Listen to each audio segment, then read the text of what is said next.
like the dolphins,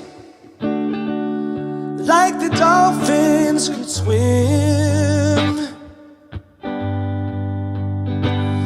Though nothing will keep us together, we can beat them forever and ever. Oh, we can be heroes just for one day. Have you shared this information with anyone else? I have a YouTube channel with about 40,000 subscribers, and I've been publishing videos for 2.5 years, but YouTube suppresses my work, and I publish on Twitter. So these graphs I've been sharing with Marion Koopmans, Michael Warraby, Martin Kulldorff, all these famous people.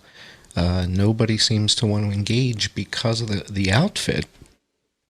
The fact that I'm an Oracle guy pulling data from the CDC seems to get lost on them. The fact that I'm the guy who built the mapping system seems to be getting lost on them. So, again, it's hard for them to admit that they missed this, but they didn't miss it. It was hidden. It was hidden, and I'm going to show you how in the next couple slides. All right? You ready?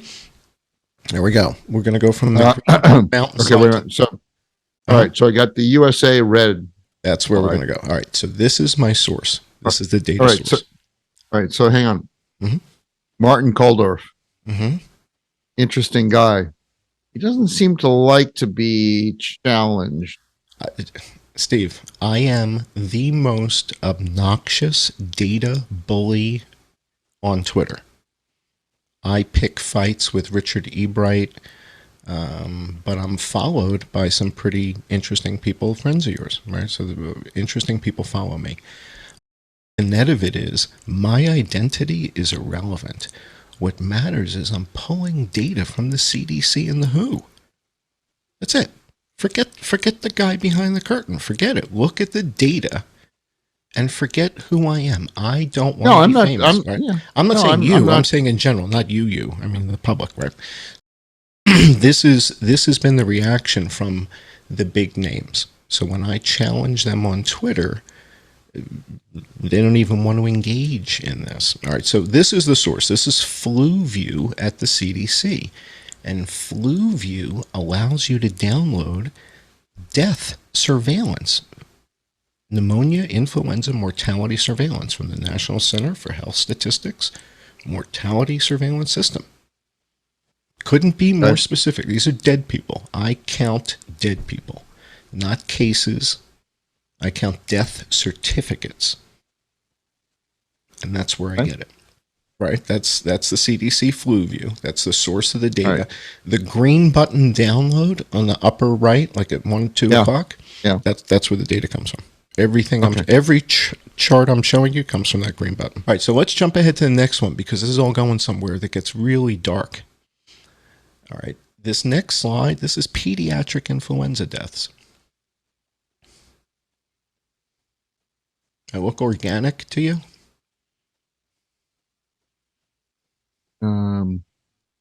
Pediatric deaths. Okay. Pediatric influenza deaths. You're looking at 4 years of data.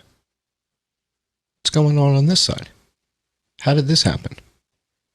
Malcolm Gladwell's outliers, right? So you look at the season, the 2020-2021 season, there's 1 death after 144. What is it, 188, 199? I can't make it out from here. It looks like we've cured influenza. Influenza. Certainly, right? Isn't that remarkable? Now, we didn't really try to do that, even though we've been trying to do it for years, right? So there's a whole group of people working on influenza vaccines and treatments and therapeutics, and yet with no effort and no additional focus, it appears to have just disappeared. Now, let's go to the next slide, because it didn't just disappear in children. It disappeared in the United States, Steve. Between weeks 11 and 14, you're looking now at the World Health Organization's chart of specimens of influenza This is the World Health Organization. You should see 4 teal peaks. Looks like the Miami Dolphins were charting something, right? You see teal and orange. And then it's gone. It looks like we've cured it. I think they should. It's remarkable. High-fiving. It's remarkable. But wait a minute. But you showed me earlier deaths from influenza in 2021, right? You know why that is? Because Dr. Fauci doesn't hang around with coroners. And I trust coroners. And when you're a criminal, you can't cover all your bases.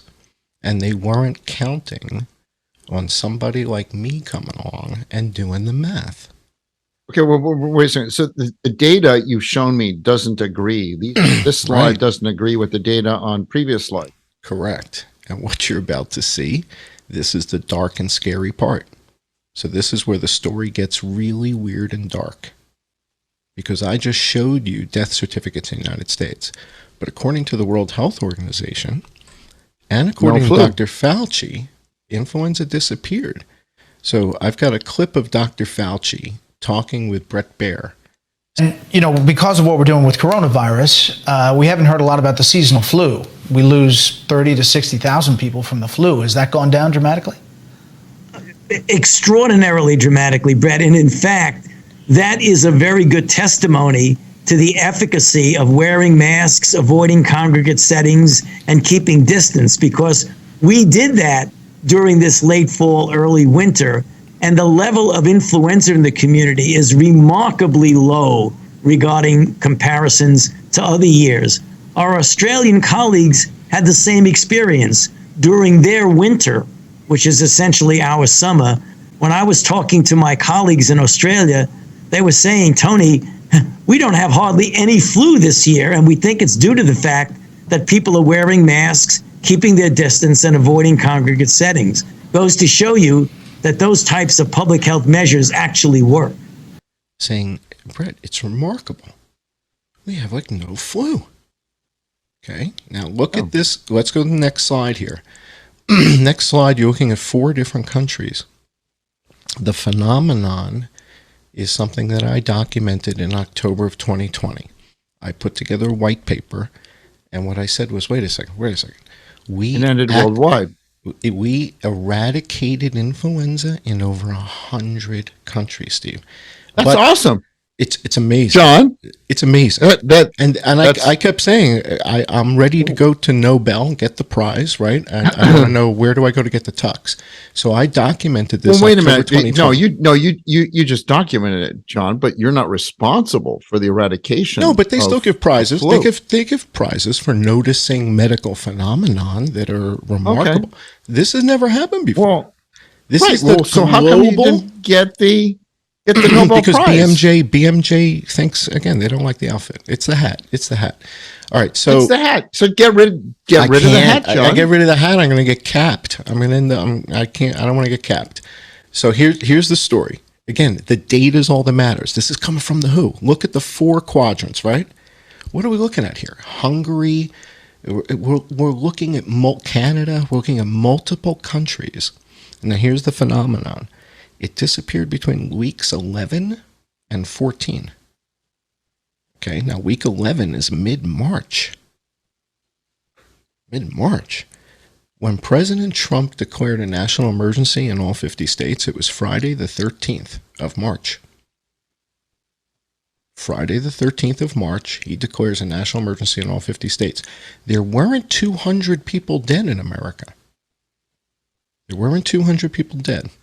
But we declared a national emergency in all 50 states, and when we go to the WHO and I pull up my dashboards, influenza disappeared between weeks 11 and 14 in over 100 countries.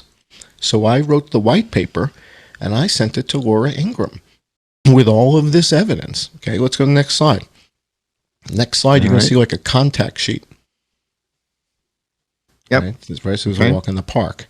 Might have taken me less time because I would have programmed it rather than Exactly. And so, I'm sitting there doing this by hand. So the net of this is a phenomenon that's never happened. It's gone with no effort, no focus, no attention, we not need an to extra find dollar out. cent. How Go to could the this- next how page. could- Next how could page we is my get- white How paper. could we get rid of it?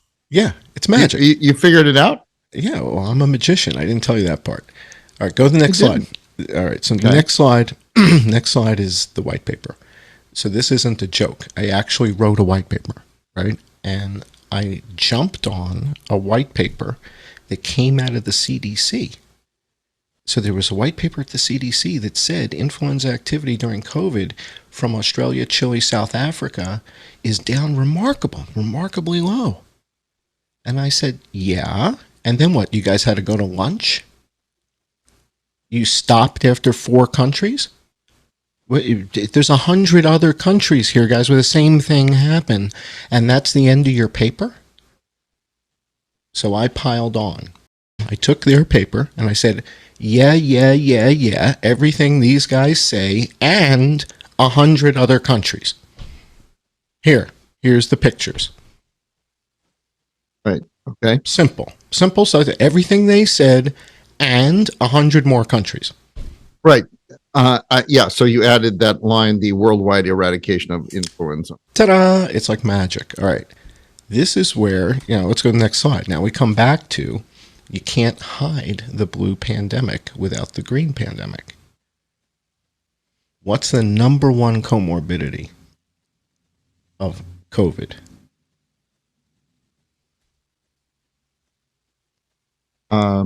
Influenza. Well, Influenza. really? Half of the COVID deaths have influenza. Go to the next slide. Back at the multi-year, this goes back to 2013. You see these influenza deaths. We just had 2 pandemics. Now, I'm not saying that COVID doesn't exist. SARS-CoV-2 is real. It exists. It's for real. But if you want everybody to test positive for it, we both know how you do that. Right? Malone knows how to. Everybody knows. We turn up the cycles on the machine. I'll find you SARS-CoV-2 virus in peaches and cottage cheese. I'll find it for you, right? I mean, Yep. Give me a stack of pancakes, Yeah. and Yeah, I'll run that thing 75 times until I'll find it. Yeah. I'll find you'll a stack of pancakes for sure. Yeah. All right, There you go. but guess what you won't find in a PCR test? Could it be influenza? And that's how you do the magic trick. The reason all the physicians are freaking out is because they didn't figure this out and they just watch people die. Okay. So in other words, people weren't being tested for. Well, this is where we get to what strain are we talking about? Let's jump ahead. Yeah. So wait a second. So how is influenza diagnosed? Then isn't there show a you. PCR test for influenza? I'm going to show you. All right. Jump ahead in the deck to the slide that has like a table of numbers and a bunch of powder blue stuff. It says comorbidities and other conditions. Yeah. Okay. Sure. Yep. All right. So the first one listed is influenza pneumonia. That's PNI. 498,000 people. Yep. That's half the people. That's half our deaths. That's from last week. You read the stuff and highlighted in blue, and I was all over that story the day it happened. The day that happened was the day that President Trump was kicked off of Twitter. President Trump was kicked off of Twitter for talking about this aspect of the story. That 5% of the people that died, COVID is the only thing on the death certificate. For 95% of the people, they have 4 comorbidities. And they kicked them off when he was talking about this on Twitter. And I broke this story the day it happened. I was reporting on it. Other people were reporting on it too. Mel G tweeted it, and then I went to the actual site and confirmed it. And we did a video that night. All right, but back to the question about how they're diagnosing influenza. in people? What is the test that they're using? Are they using a PCR test for influenza? Well, they're not testing people separately, it seems. So I have a lot of followers who are nurses, PAs, physicians, ER doctors, and they said, we stopped testing. I had Dr. Scott Jensen, who's running for governor in Minnesota. He said, we stopped testing for influenza as soon as this thing showed up. When my patients go to the emergency room, they're not even being tested for influenza. Right. They're being tested with a PCR test that we know is fraught with large percentages of false positives. Right. We stopped testing for it. Now, the respiratory panel, the respiratory panel, PCR test, does have 22 pathogens in it. If you go for the BioFire respiratory panel, there's 22 pathogens in the array. But this is the magic trick. What if you had tuberculosis? What does it come back as? It comes back and says, no, Steve's fine. Because tuberculosis isn't in the array. There's no tuberculosis in the respiratory PCR test. It doesn't test you for TB. But if you go in with a chest infection and a fever and you're coughing and you feel like, oh, I feel lousy, and they say, no, you're fine. You got nothing. No, because it's not in there. Well, jump ahead with me 2 slides to this Forbes article. I told you a couple minutes back that Ray Kurzweil and Bill Joy from Sun wrote this op-ed to the New York Times back in 2005.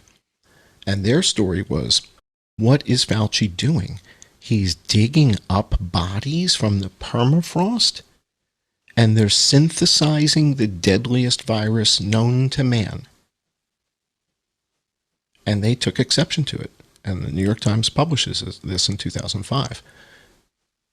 This is a week and a half ago, 2 weeks ago. Forbes magazine. Scientists recreated the deadly 1918 flu virus. Why? I've been reporting on this for 2.5 years, Steve. This is the deadliest virus known to man. It is a BSL-4 pathogen. You've got to be in a balloon suit to work with it and shower afterwards.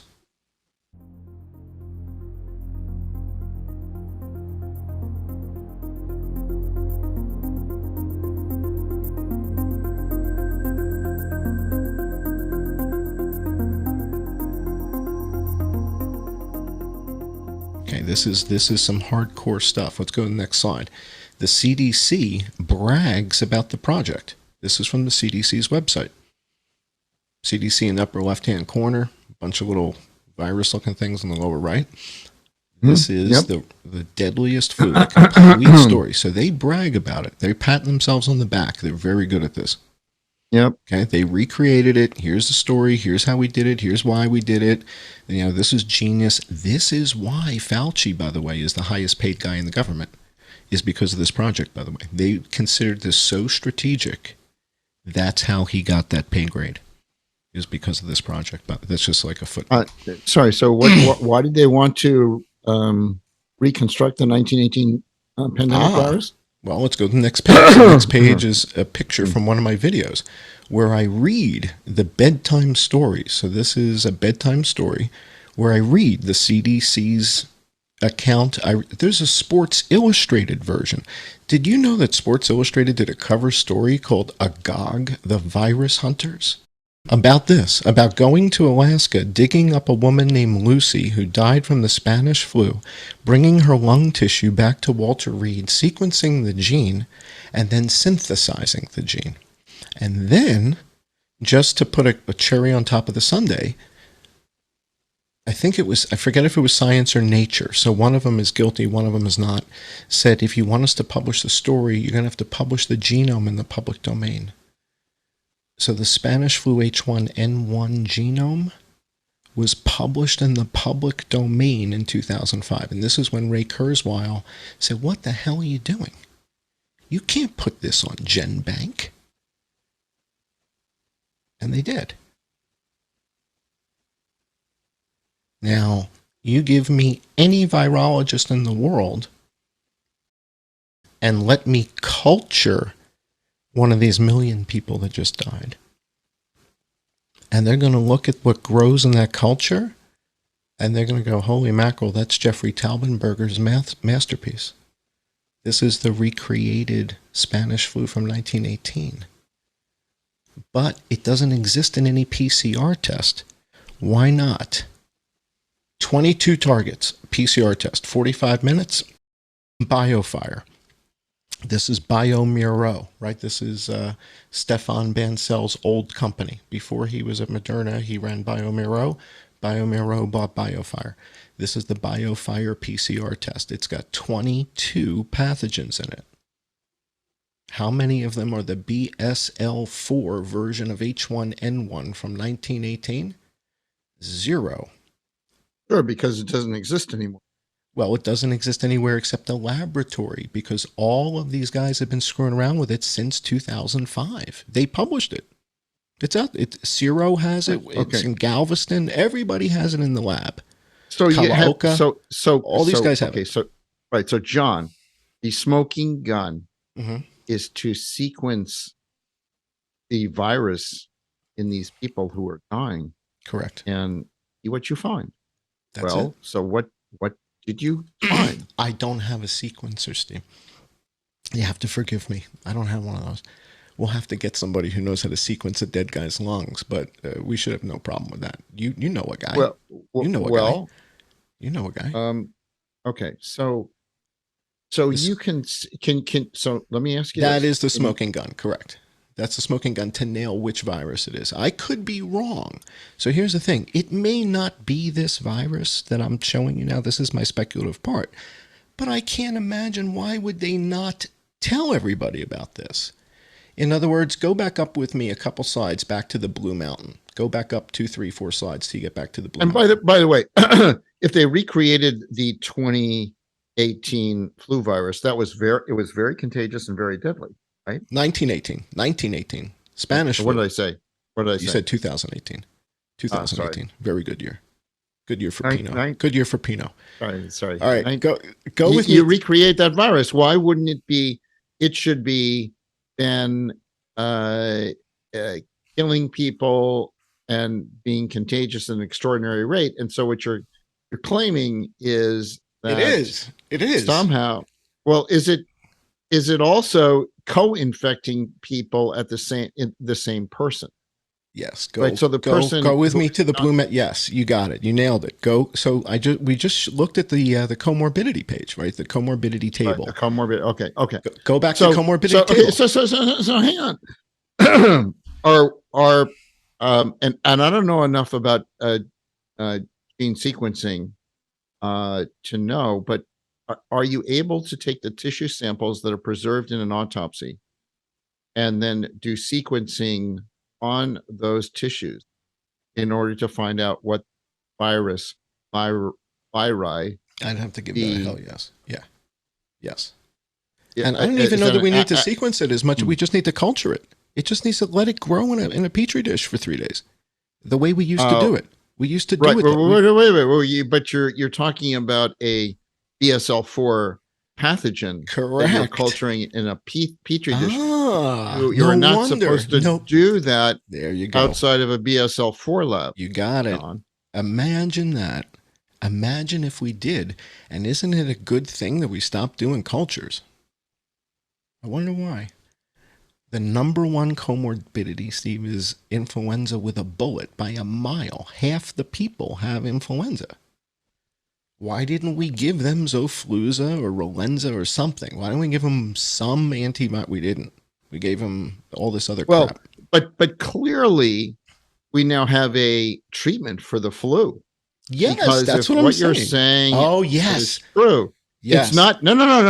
But it's not what you mentioned. We accidentally come up with a better treatment than right ivermectin and hydroxychloroquine right, and the whole Zelensky protocol. Okay, so accidentally solves H1N1. Right.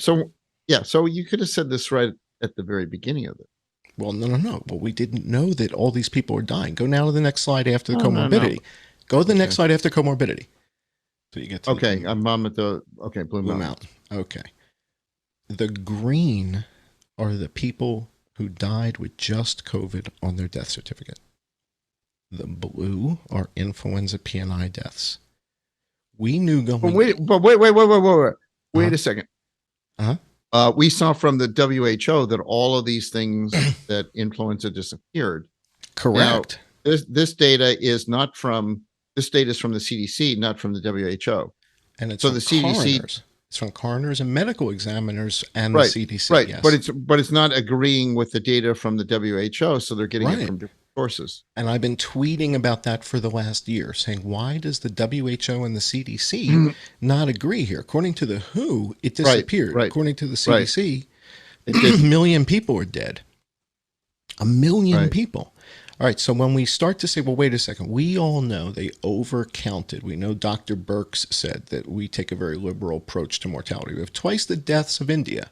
So I think in this country, we've taken a very liberal approach to mortality. There are other countries that if you had a pre-existing condition, and let's say the virus caused you to go to the ICU and then have a heart or kidney problem, some countries are recording that as a heart issue or a kidney issue and not a COVID-19 death. Right now, we're still recording it, and the great thing about having forms that come in and a form that has the ability to mark it as COVID-19 infection, the intent is right now that if someone dies with COVID-19, we are counting that as a COVID-19 death. Can you be sure? I mean, you hear from coroners that that's not necessarily the case. Or are you sure? How can you be confident about that? And is there any concern that it skews? India has 4.5 times our population. We've got twice as many dead. That makes no sense. So when you ratchet our deaths down, you say, all right, maybe it's 5%, 10%. The CDC tells us 5% of the people that died had just COVID-19 on the death certificate. That's the green stuff right there. Everything else you see here, that's influenza PNI deaths. So a couple phenomenon. One thing, they didn't talk about it. All right, going into it, we knew we had things like oseltamivir, Zofluza, Relenza, etc. Then the Zelensky protocol comes along, and everybody starts understanding, well, wait a second, if we do this, and we do vitamin D, and we do this, and we hydroxy, ivermectin, etc., this is effective. And I'm racking my brains going, they've accidentally come up with a therapeutic regimen for H1N1. Nobody knows that because nobody knows H1N1's happening. And I'm reporting this to Laura Ingraham. I'm sharing all this with her. And it's not showing up. And yet, she's as sweet as can be in the... We're back and forth. She's sending me stuff from CDC and just playing me along and stringing me along and stringing me along. And this goes on for months and months and months. This doesn't get out, and these people, now we've got 1 million people dead. So yes, there's these new potential treatments for H1N1, and we had existing antivirals. Nobody knows the outbreak's there. Nobody knows there's 2 pandemics. Because Fauci needed to hide this one because he built it. It's his beast. It's his Frankenstein. Yes, but how do you know that Fauci coordinated the launch of a cover virus, which he would be just as guilty of, if not more so, where he's got direct. That's the speculation part, right? So and plus that research had been going on for years. Which research? Before the gain of function research in at the Wuhan lab. Correct. So if you want me to speculate, I will speculate. So I think this H1N1 reconstructed pandemic influenza had already begun to spread through the southern hemisphere, again, based on the data I have from the WHO. So the data that I have from the WHO shows a huge outbreak in Australia, Chile, Argentina, South Africa in the summer, June, July, August of 2019. Then it moves to the northern hemisphere, knocks the wind out of us. We've got 4,000 people dying of this thing. Fauci needs a virus to blame this on that presents almost identically. He knows exactly what Dazik has in his quiver because he pays for it. 39 states now reporting high flu activity. 7 more children lost last week alone. 20 people, including flight attendants and medical staff, are under isolation. The first patient diagnosed with Ebola in the United States. current infectious disease outbreaks are at the highest rates in our history. EcoHealth Alliance is combating misinformation, fear and panic with state-of-the-art science. We're cutting through the noise, going viral and connecting you to a healthier world. So we came up with a really simple solution. If you put a lid on top of those pots as they're in the tree overnight, you can prevent the virus getting into the drink and prevent the virus contaminating people. This is how we can prevent outbreaks in the future. Simple, cost-effective solutions that work all the noise. By developing clear and concise solutions to complicated problems. Your support helps us create practical interventions to global problems. Our teams are on the ground right now using cutting-edge science to create a world without pandemics, a world without panic. A world where people live in harmony with wildlife and ecosystems around us. That's our vision for the future. What's yours?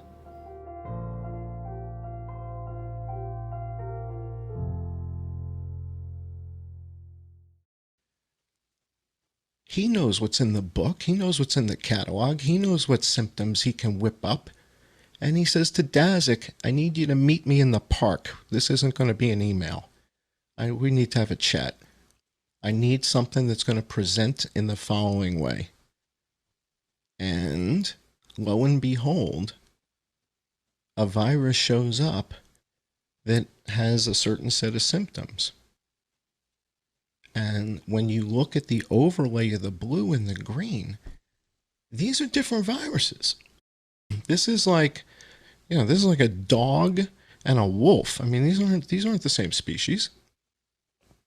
They may be in the same genus or whatever, but they're not the same species. Yeah, but why are like having people get two viruses at the same time? These Right. people who are sick are all testing positive for COVID. Sure. Oh, they're So testing. COVID is real. COVID's real. And it's rampant. And you know what? All these people were dying. If we tested them for HPV, 70 or 80% of them would test positive for HPV, for human, papillomavirus. They could have that too. And chickenpox, zoster virus. It's in them. They got all these things in them. Right? If you tested me right now, I probably have HPV, zoster virus, right? They're all in me. Just crank that thing up. Crank it up to 47.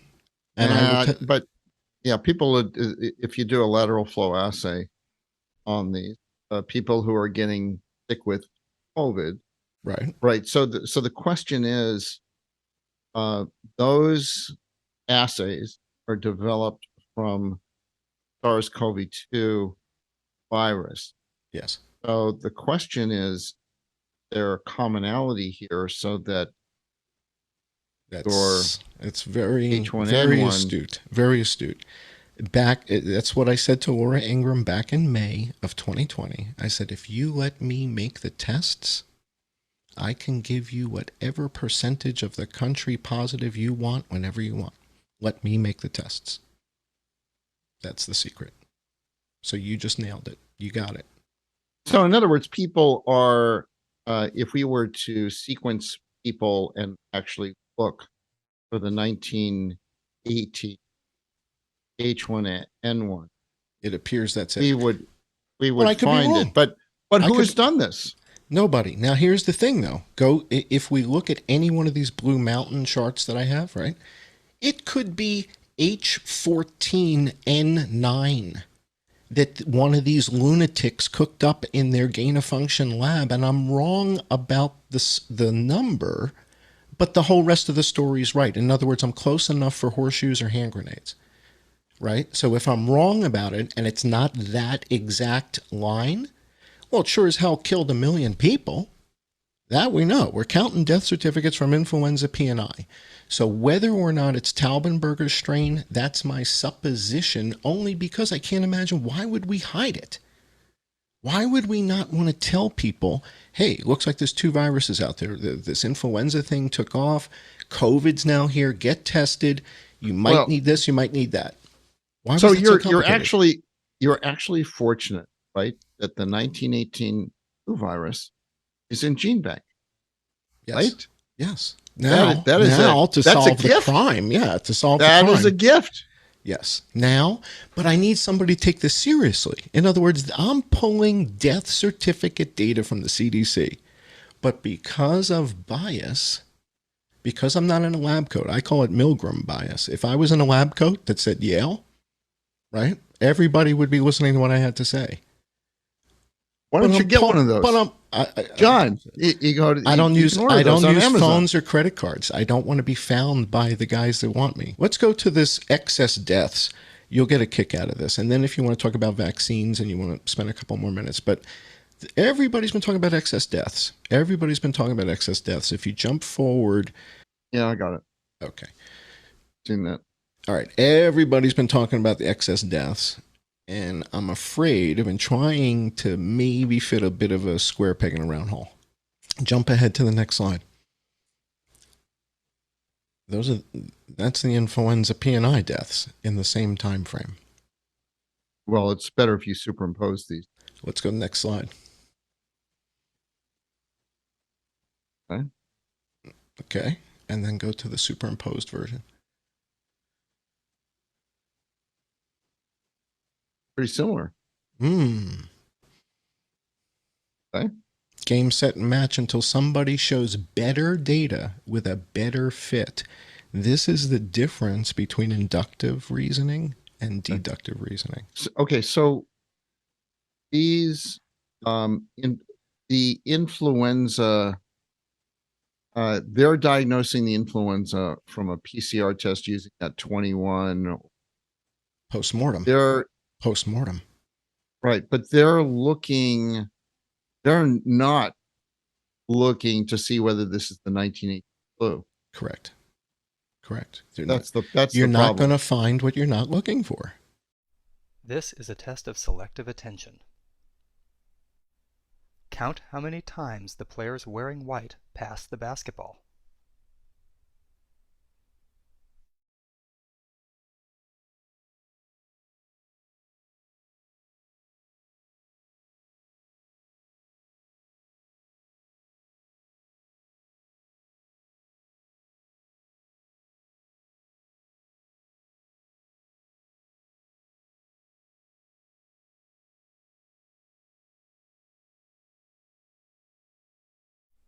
How many passes did you count? The correct answer is 15 passes. But did you see the gorilla?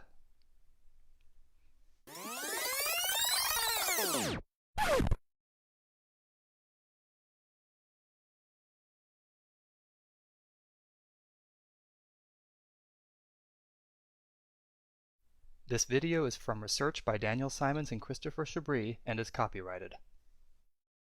It is available for use in talks, training, and teaching on DVDs from VisCog Productions.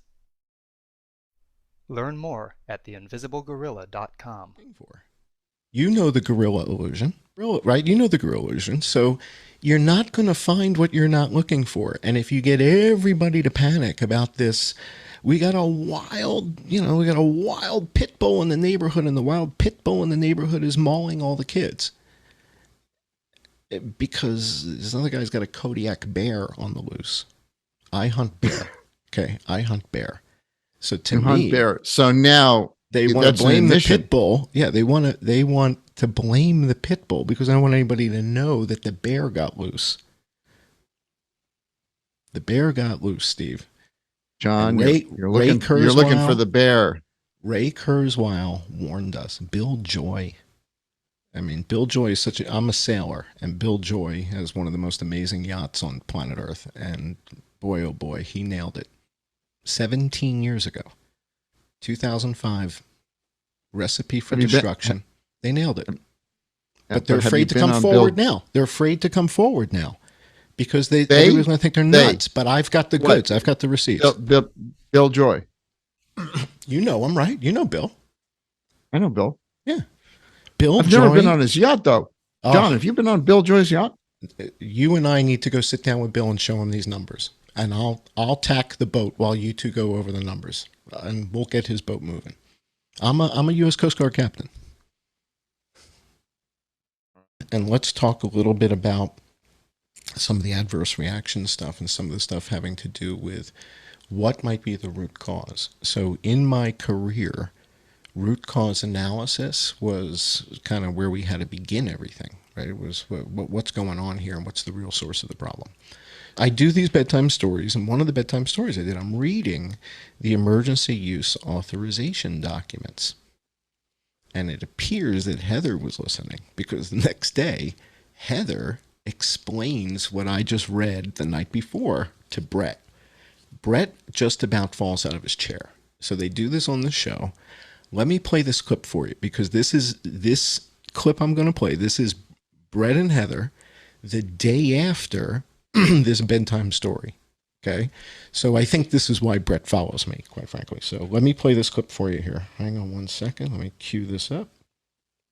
All right, so this is Heather explaining to Brett basically, I guess, what she was listening to the night before with headphones. Because these bedtime stories, it's not a whole multimedia thing. I'm not showing all kinds of stuff. I just basically am reading the document. So this is Heather explaining this to Brett. Well, as it turns out, if ivermectin were an effective treatment, the vaccines never would have gotten emergency use authorization in the US. And we know that because even my computer would like me not to be talking about this, here is, and we'll link to the URL for this, but here is just a downloaded version of the document from the FDA, Emergency Use Authorization of Medical Products and Related Authorities, Guidance for Industry and Other Stakeholders. So I'm going to scroll down. This is from January 2017, expires in 2022. This is still the guiding document. And you go down, not very far, although it may seem like it's going fairly far, and find emergency use authorizations. Where'd it go? I swear it's here. Here we go. Criteria for issuance. Under emergency use authorization, medical products, 1, criteria for issuance. There are a few. It needs to be a serious or life-threatening disease or condition. There needs to be evidence of effectiveness. There needs to be a risk-benefit analysis. And D, there need to be no alternatives. I quote, "For the FDA to issue an emergency use authorization, there must be no adequate, approved, and available alternative to the candidate product for diagnosing, preventing, or treating the disease or condition. A potential alternative product may be considered unavailable if there are insufficient supplies of the approved alternative to fully meet the emergency need." That is not a problem for ivermectin. By not doing the relevant large-scale clinical studies on ivermectin, and thus it not being approved by the FDA for use in COVID, that opens the door for EUAs, for emergency use authorization, for the vaccines that we are now all living with and among. This is stunning. If that is the explanation, then we are talking about something for which I'm not even sure we have a proper term, because anger-inducing? It is that, but let's just say this would have elements of malpractice. This would be gross negligence. I think it verges on depraved indifference, given that we're talking about a life or death situation for vulnerable people who get this disease, in addition to effectively the crippling of the world economy, and who knows how much harm. We'll never be able to measure all the harm that came from this pandemic and the way it has forced us to alter our behavior, all the businesses that have closed, all the people who've been rendered. So they report this. They have this discussion within 24 hours. Then Maria Bartiromo has Pierre Corey and Senator Johnson on her show. And this is the first time. This is the next day, the next broadcast day. I think I did my bedtime story on a Friday or Saturday night. Brett and Heather did their show the next day. And then it was either Sunday or Monday morning, Maria Bartiromo has Pierre Corey and Senator Johnson on the show. And let me play this, because she's the first one to bring this out in the mainstream media. This is Maria Bartiromo. Stanley is estimating that Pfizer could earn $100 billion from vaccines, okay, in the next 5 years, $100 billion from vaccines. Now, I just have to point out that had we had other treatments early on in the pandemic, that would have negated the opportunity to use emergency use authorization. Isn't that true? Dr. Corey? It is true. Yes, and that is absolutely true. And that may be one of the reasons why these alternative early treatments were suppressed. So, all right. So with that, let me turn it back to you. Questions? I mean, this is, I just dropped a bunch of mind-blowing stuff on you. What are your thoughts on all this stuff? Well, I'd like to see the smoking gun here, and I reached out to Ryan Cole at the break, and I reached out to a medical examiner that I know to see what points we can inject ourselves. And she said that after the person is dead, that's problematic just because of the number of hoops that they have to go through, because it's not an approved procedure. You'd have to send it out. You'd have to have an excuse for that. And you just have to jump through all sorts of hoops, so she can't basically do the test there. So the best way is when people are still alive. And since most people aren't dying right now with the blue, correct, it's kind of tapering off.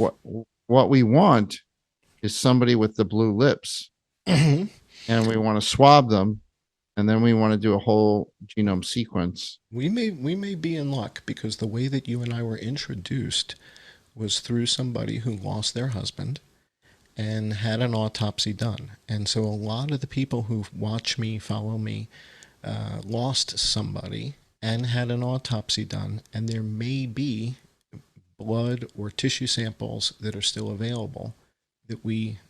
it's worth a shot. Indeed. Well, which influenza virus it is, I only have a hypothesis. And the hypothesis is based on what do I think Fauci would most likely need to hide. There's 12 deaths from COVID, and influenza was virally interfered with that quickly? No way. I challenge any virologist in the world to come debate me in this data. There's just no, I have too many countries where it just went, it's gone. Yep. It's gone. It's absurd. It is absurd. It's amazing. You would think that the CDC would be right on that, because they're usually on top of everything that's been going on. I think as you especially with the new restructuring. And again, why would the CDC not want to tell you about the influenza outbreak unless they should have been proclaiming victory, John? Unless they should have been going, did it. But if it's their mission, mission accomplished. It's their pit bull that got out, and they don't want anybody to know about it, so they blamed it on the Chinese bear. Yep. It's like, well, the Chinese bear. Right, let's find out. All right. Okay. I can't thank you enough. Appreciate you doing the show. You're a gentleman. To the big screen. That's not just a flu genome. That is the Spanish flu genome from that victim, from that mass grave in Alaska. Those A's, C's, G's, and T's are the virus that killed that person and so many others in 1918. Nothing keeps us together. We can beat them forever and ever. Oh, we can be heroes just for one day. Now I will be king, and you will be queen, and nothing would drive them away. But we can be heroes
wish